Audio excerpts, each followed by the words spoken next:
ನಮಸ್ಕಾರ. ಮತ್ತೆ ಕೊರೋನಾ ಆತಂಕ ಶುರುವಾಗಿದ್ದು ಕರುನಾಡಿನಲ್ಲಿ ಕೊರೋನಾ ಕಟ್ಟಿ ಹಾಕೋದಕ್ಕೆ ಹೈ ವೋಲ್ಟೇಜ್ ಸಭೆ ನಡೆಯುತ್ತಾ ಇದೆ. ಕೆಲವೇ ಕ್ಷಣಗಳಲ್ಲಿ ಸಿಎಂ ನೇತೃತ್ವದಲ್ಲಿ ಕೊರೋನಾ ಮೀಟಿಂಗ್. ತಾಂತ್ರಿಕ ಸಲಹಾ ಸಮಿತಿಯ ಸದಸ್ಯರ ಜೊತೆ ಸಿಎಂ ಚರ್ಚೆಯನ್ನ ನಡೆಸಲಿದ್ದಾರೆ.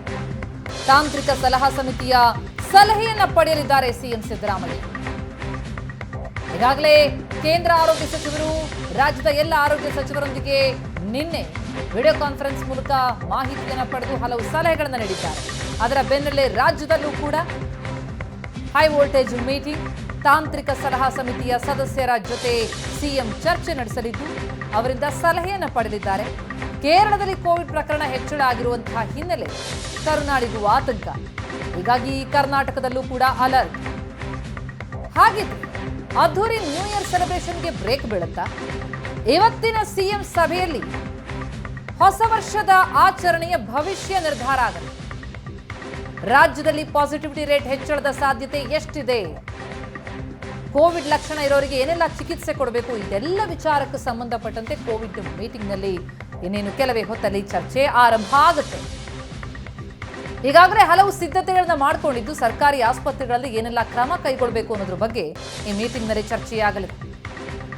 ಅದರಲ್ಲೂ ಇನ್ಫ್ಲೂಯೆನ್ಸಾ ರೀತಿಯ ಸಮಸ್ಯೆಗಳು, ಹಾಗೆ ಸಾರಿ ಇರುವಂತಹವರಿಗೆ ಯಾವ ರೀತಿಯಾದಂತಹ ಕ್ರಮ ತೆಗೆದುಕೊಳ್ಬೇಕು, ಬೇರೆ ಊರುಗಳಿಂದ ಬರೋರ ಮೇಲೆ ನಿಗಾ ವಹಿಸೋದು, ಬಾರ್ಡರ್ನಲ್ಲಿ ಯಾವ ರೀತಿಯಾದಂತಹ ಕಟ್ಟುನಿಟ್ಟಿನ ಕ್ರಮ ಆಗಬೇಕು, ಇದೆಲ್ಲ ವಿಚಾರಕ್ಕೆ ಸಂಬಂಧಪಟ್ಟಂತೆ ಇವತ್ತಿನ ಮೀಟಿಂಗ್ನಲ್ಲಿ ಚರ್ಚೆಯಾಗುತ್ತೆ. ಪ್ರಮುಖವಾಗಿ ನ್ಯೂ ಇಯರ್ಗೆ ಹೆಚ್ಚು ಜನ ಸೇರೋ ಕಡೆ ಮಾನಿಟರಿಂಗ್ ಆಗಬೇಕಾಗಿದೆ. ಹಾಗಿದ್ರೆ ಹೊಸ ವರ್ಷ ಸಂಭ್ರಮಾಚರಣೆಗೆ ಮತ್ತೆ ಈಗ ಹೊಸ ರೂಲ್ಸ್ ಏನಾದರೂ ಜಾರಿಯಾಗತ್ತಾ? ಕೊರೋನಾ ಮತ್ತೆ ಆತಂಕ ಮೂಡಿಸ್ತಾ ಇರುವಂತಹ ಹಿನ್ನೆಲೆಯಲ್ಲಿ ಸಾರ್ವಜನಿಕರಿಗೆ ಪ್ರತ್ಯೇಕ ಮಾರ್ಗಸೂಚಿಯನ್ನೇನಾದರೂ ಅಳವಡಿಸೋದಕ್ಕೆ ಸರ್ಕಾರ ನಿರ್ಧಾರ ತೆಗೆದುಕೊಳ್ಳುತ್ತಾ ಅನ್ನೋದು ತೀವ್ರ ಕುತೂಹಲ ಮೂಡಿಸ್ತಾ ಇದೆ.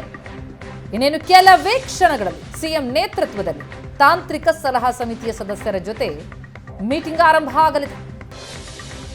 ಇವತ್ತಿನ ಸಿಎಂ ಸಭೆಯಲ್ಲಿ ಹೊಸ ವರ್ಷಾಚರಣೆಯ ಭವಿಷ್ಯ ಹಾಗಿದ್ರೆ ನಿರ್ಧಾರ ಆಗತ್ತಾ?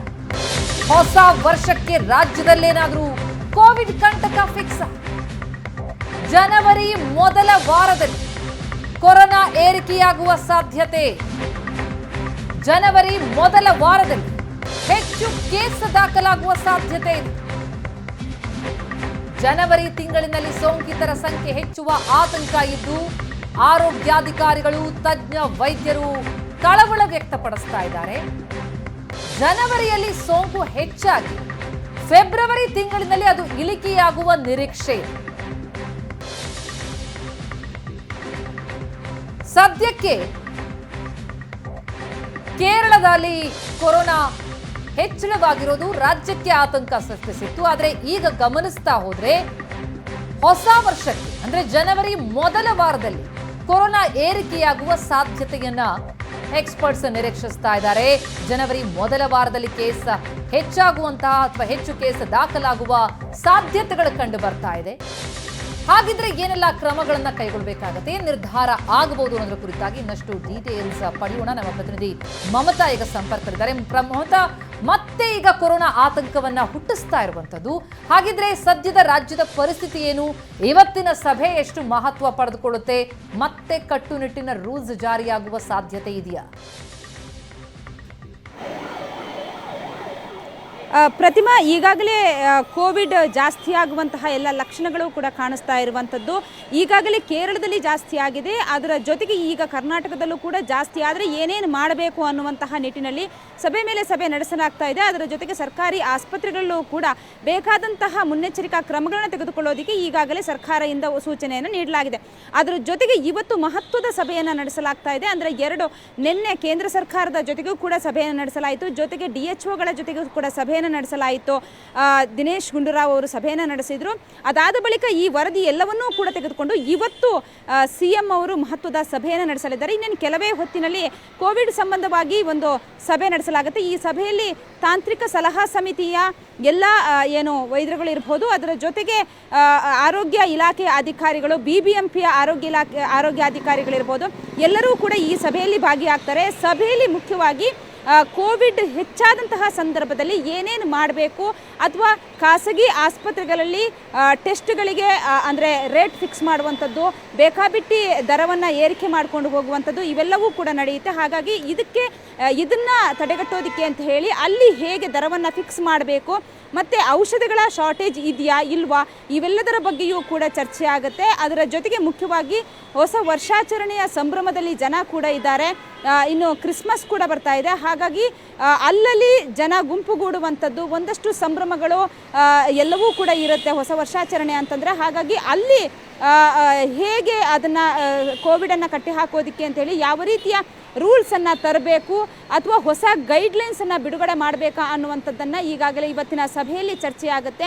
ಈಗಾಗಲೇ 60 ವರ್ಷ ಮೇಲ್ಪಟ್ಟವರಿಗೆ ಮಾಸ್ಕ್ ಕಡ್ಡಾಯ ಮಾಡಿರುವಂಥದ್ದು, ಅದ್ರ ಜೊತೆಗೆ ಗರ್ಭಿಣಿಯರು ಮತ್ತು ಬಾಣಂತಿಯರಿಗೆ ಹಾಗೆಯೇ ಜನನಿ ಬಿಡ ಪ್ರದೇಶದಲ್ಲಿ ಮಾಸ್ಕನ್ನು ಕಡ್ಡಾಯವಾಗಿ ಬಳಕೆ ಮಾಡಿ ತಮ್ಮ ಹಿತದೃಷ್ಟಿಯಿಂದ ಎಲ್ಲವನ್ನೂ ಕೂಡ ನೀವು ಮಾಡ್ಕೊಳ್ಳಿ ಅನ್ನುವಂಥದ್ದನ್ನು ಈಗಾಗಲೇ ಆರೋಗ್ಯ ಇಲಾಖೆ ಹೇಳಿದೆ. ಅದರ ಜೊತೆಗೆ ಇವತ್ತು ಇವೆಲ್ಲ ವಿಷಯಗಳನ್ನು ಇಟ್ಕೊಂಡು ಇವತ್ತು ಚರ್ಚೆ ಮಾಡಲಾಗುತ್ತೆ. ಹೊಸ ವರ್ಷಾಚರಣೆಯ ಸಂಭ್ರಮದಲ್ಲಿರುವಂತಹ ಜನರಿಗೆ ಹೊಸ ಗೈಡ್ಲೈನ್ಸನ್ನು ತರಬೇಕಾ, ಯಾಕಂತಂದರೆ ಈಗಾಗಲೇ ಗೈಡ್ಲೈನ್ಸನ್ನು ತರಲಾಗಿದೆ. ಅದನ್ನು ಮತ್ತಷ್ಟು ಹೆಚ್ಚುವರಿ ಮಾಡಿ ಅಂದರೆ ಬೇರೆ ಯಾವ್ಯಾವ ಗೈಡ್ಲೈನ್ಸನ್ನು ಮಾರ್ಗದರ್ಶನ ಅಂದರೆ ತಾಂತ್ರಿಕ ಸಲಹಾ ಸಮಿತಿಯ ಜೊತೆಗೆ ಚರ್ಚೆ ಮಾಡಿ ಮತ್ತಷ್ಟು ಮಾರ್ಗದರ್ಶನವನ್ನು ತೆಗೆದುಕೊಂಡು ಮತ್ತೆ ಗೈಡ್ಲೈನ್ಸನ್ನು ಬಿಡುಗಡೆ ಮಾಡಬೇಕಾ ಅನ್ನುವಂಥದ್ದು ಇವತ್ತಿನ ಸಭೆಯಲ್ಲಿ ಚರ್ಚೆ ಆಗುತ್ತೆ. ಈ ಸಭೆಯಲ್ಲಿ ತಾಂತ್ರಿಕ ಸಲಹಾ ಸಮಿತಿಯ ಎಲ್ಲರೂ ಕೂಡ ಇರ್ತಾರೆ. ಅವರ ಒಂದಷ್ಟು ಸಲಹೆಗಳನ್ನು ಕೂಡ ಪಡೆದುಕೊಳ್ಳಲಾಗುತ್ತೆ. ಯಾಕಂತಂದರೆ ಈಗಾಗಲೇ ಸರ್ಕಾರಿ ಆಸ್ಪತ್ರೆಗಳ ಬೆಡ್ಗಳನ್ನೆಲ್ಲವನ್ನೂ ಕೂಡ ರೆಡಿ ಮಾಡಿಕೊಳ್ಳಲಾಗಿದೆ. ಅಲ್ಲಿ ಬರುವಂತಹ ಪೇಷಂಟ್ಗಳು ಬಂದರೆ ಅವ್ರಿಗೂ ಕೂಡ ಸಮಸ್ಯೆ ಆಗಬಾರ್ದು ಅನ್ನುವಂತಹ ನಿಟ್ಟಿನಲ್ಲಿ ಆಕ್ಸಿಜನ್ ಸಮಸ್ಯೆ ಇರ್ಬೋದು ಅಥವಾ ವೆಂಟಿಲೇಟರ್ ಸಮಸ್ಯೆ ಇರ್ಬೋದು, ಯಾವುದೇ ಔಷಧಿಯನ್ನು ಕೊಡುವಂತಹ ಸಂದರ್ಭದಲ್ಲೂ ಕೂಡ ರೋಗಿಗಳಿಗೆ ಸಮಸ್ಯೆ ಆಗದೇ ಇರುವಂತಹ ನಿಟ್ಟಿನಲ್ಲಿ ಮುನ್ನೆಚ್ಚರಿಕಾ ಕ್ರಮಗಳನ್ನು ಏನೇನು ತೆಗೆದುಕೊಳ್ಳಬೇಕು ಅವೆಲ್ಲವನ್ನೂ ಕೂಡ ಮಾಡ್ಕೋಬೇಕು ಅಂತ ಹೇಳಿ ಆರೋಗ್ಯ ಇಲಾಖೆ ಈಗಾಗಲೇ ಸೂಚನೆ ಕೊಟ್ಟಿದೆ. ಅದೇ ರೀತಿಯಲ್ಲೂ ಅಂದರೆ ಬೇಕಾದಂತಹ ಎಲ್ಲ ರೀತಿಯ ತಯಾರಿಯನ್ನು ಕೂಡ ಮಾಡಿಕೊಳ್ಳಲಾಗ್ತಾ ಇದೆ.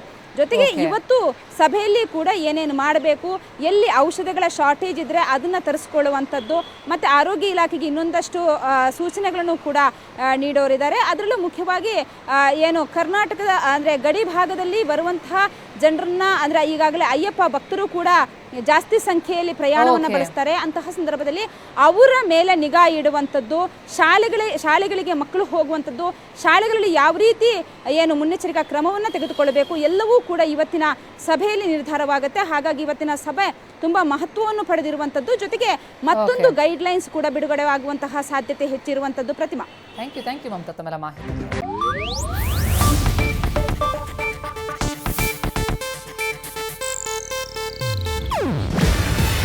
ಇದು ಏಷ್ಯಾನೆಟ್ ನ್ಯೂಸ್ ನೆಟ್ವರ್ಕ್ ಪ್ರಸ್ತುತಿ.